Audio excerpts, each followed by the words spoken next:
ফুয়াদদাকে ঠিক এই জায়গাতেই জিজ্ঞেস করবো যে কাকে লোকাতে চাইছেন, মানে কাকে শিল্ড করতে চাইছেন মমতা বন্দ্যোপাধ্যায়? একদম নির্দিষ্টভাবে জুনিয়র ডাক্তারদের, আমি বুঝতে পারছি জুনিয়র ডাক্তারদের প্রতি হয়তো একটা গ্রাজ থাকবে রাজ্য সরকারের, কিন্তু শিলটা কাকে করতে চাইছেন? এখানেও কি কোনো কাটমানি, কোনো লবি, কোনো নর্থ বেঙ্গল সাউথ বেঙ্গলের কোনো গোষ্ঠী এরকম কিন্তু জড়িত থাকতে পারে? দেখো ময়ূক, সিসিটিভি ছাড়া ইতিমধ্যে যে তথ্যগুলো আমাদের সামনে পরিবেশিত হয়ে গেছে এবং যেই তথ্যগুলো মমতা বন্দ্যোপাধ্যায়ের টেবিলে হাজির রয়েছে, সেই তথ্যর ভিত্তিতে আমি আমার কথা বলবো। 4, 5, 6 December central drug standard control অর্গানাইজেশনের তরফ থেকে অফিসার, রাজ্য হচ্ছে drug control officer Siliguri office থেকে তারা, এবং কর্ণাটক থেকে 6 জন আসা অ্যাসিস্ট্যান্ট ড্রাগ কন্ট্রোলাররা এই পশ্চিমবঙ্গ ফার্মাসিউটিক্যাল ইউনিটের তদারকি ইন্সপেকশন করে 3 দিন ধরে, এবং 3 দিন ধরে আর একটা রিপোর্ট দেয়, যে রিপোর্টের ভিত্তিতে 10ই ডিসেম্বর ফার্দার প্রোডাকশান বন্ধ করে দেওয়ার অর্ডার আসে। তারা ইন্সপেকশনে কি পেয়েছে? ফাঙ্গাসের প্রশ্ন আপনি উত্থাপন করেছেন, আমি জাস্ট 2টো লাইন ওই রিপোর্ট থেকে পড়ে দিচ্ছি।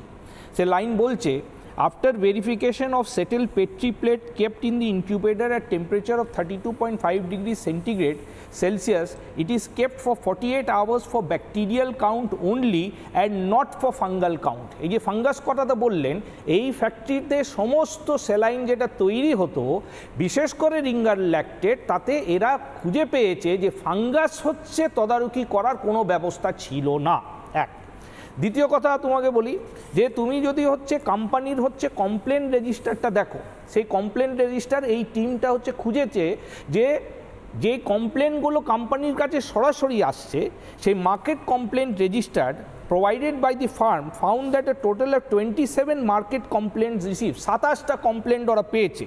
এই 27টা কমপ্লেনের মধ্যে 26টা কমপ্লেন্ট এসছে 10/6/2023 সালের পরে, এবং এর বিনিময়তে হচ্ছে তার হচ্ছে স্যাম্পেল টেস্ট হয়েছে 16টা, এবং 16টা স্যাম্পেলের মধ্যে NSQ মানে নট স্ট্যান্ডার্ড কোয়ালিটি 16টা এসছে।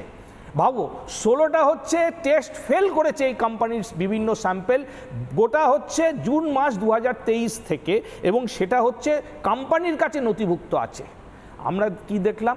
আমরা দেখলাম যে রাজ্যের যে স্বাস্থ্য দপ্তর, যার হচ্ছে ড্রাগ ইন্সপেক্টর, যার নির্দেশিকার শক্তি হিসেবে, পরিচালক শক্তি হিসেবে মমতা বন্দ্যোপাধ্যায় আছে, ওদেরকে এই কোম্পানিতে প্রতি মাসে একবার ইন্সপেকশন করার কথা।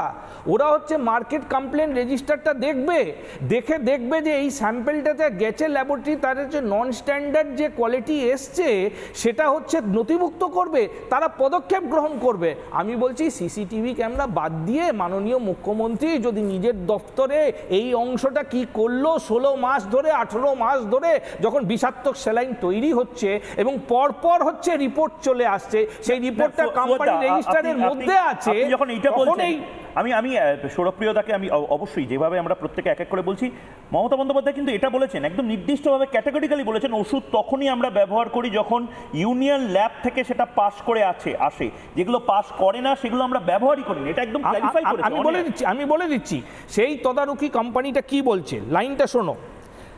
এই যে কথাটা বলছে, out of the 16 samples declared NSQ with reference to sterility, which is the major concern.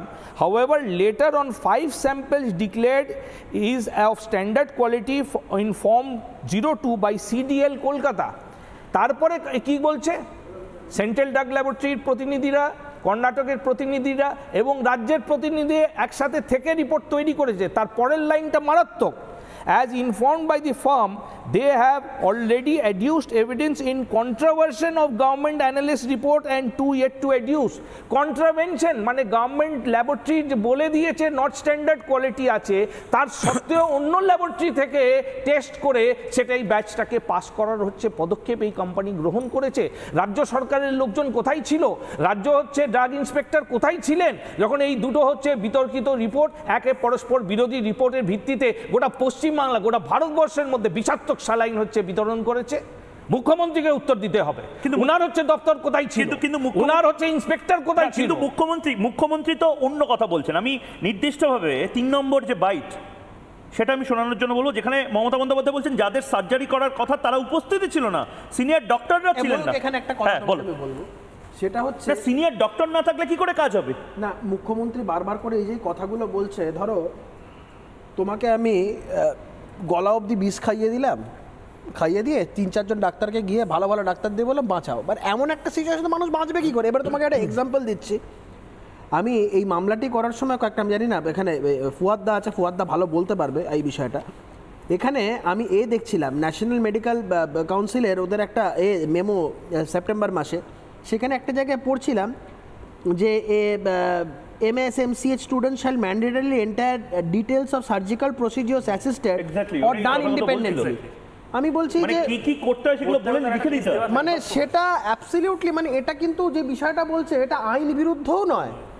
যে কথাটা সরকার এমফাসিস করতে চেষ্টা করছে বারবার করে, দেখো তুমি রাইটলি বলছিলে একটা রাগের ব্যাপার তো আছেই, তো সেই জায়গাটা থেকে আলটিমেটলি কোথাও যে আমরা যে বারবার করে রেসপন্সিবিলিটি ফিক্স করার কথা বলছি, সরকার মনে হয় এই মামলাটা তো 30 তারিখে আছে, তার আগে তড়িঘড়ি মানে আমরা একটা কিছু করেছি এটা দেখানোর জন্য, যেন তেন প্রকারেণ মানে যেকে তাকে পারলো একটা ধরে গুছিয়ে দেওয়ার মতন এটা বোঝানোর চেষ্টা করছে। কিন্তু বারংবার করে একটা কথা, সেটা সরকারের স্ট্যান্ড থেকে, যেমন আমি তোমাকে বলছি ময়ূক, তুমি প্রথমে ফলো করো যখন ঘটনাটা লাইমলাইটে আসেনি সেইভাবে, প্রথমে রাজ্যের বিরোধী দলের নেতা একটা এক্স হ্যান্ডেলে পোস্ট করলো, এই ঘটনার কথা লেখা হলো, তৎক্ষণাৎ সমস্ত CMOH এবং সমস্ত স্বাস্থ্য আধিকারিকদের হোয়াটসঅ্যাপে মেসেজ পাঠানো হলো কোথায় কত স্টক আছে ইমিডিয়েটলি বলতে। আমি বলছি একটা ওষুধ যেটার ম্যানুফ্যাকচারিং বন্ধ করে দেয়, এবং ইটসেলফ ওই নোটিফিকেশনটা খুব বেগ, তুমি কেনই বা ম্যানুফ্যাকচারিং বন্ধ করতে বলছো? ওই সময়টা আজকে হাইকোর্ট যেটা রাইটলি প্রশ্ন করেছে যে তোমার জানুয়ারি অবধি এই জানুয়ারি অবধি তুমি কেন এত সময় ওয়েট করলে, তুমি কটা মানুষের মৃত্যু। এবং নানা ধরনের কন্টেন্ট দেখার জন্য লাইক করুন, শেয়ার করুন আমাদের ফেসবুক পেজ, সাবস্ক্রাইব করুন আমাদের ইউটিউব চ্যানেল, পাশাপাশি অন্যান্য ব্রেকিং নিউজের জন্য অবশ্যই চোখ রাখুন রিপাবলিক বাংলায়।